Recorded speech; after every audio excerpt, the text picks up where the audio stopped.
Guys ये ज़ेबा आ गया फिर स्कूल से। ये माज भी आ गया। माज कहाँ पे हो?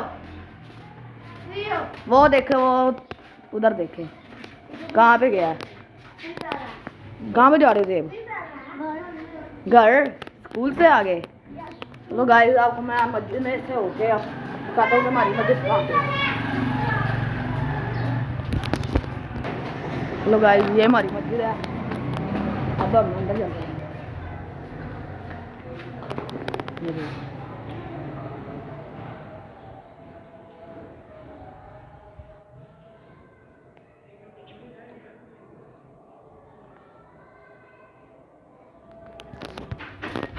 हेलो गाइस, नमाज का टाइम होने लगा था तो मैंने कहा मैं ना घर से बता दूं कि मैं नमाज पढ़ने जा रहा हूँ। वो देखें ना, वो शर्माता रहता है।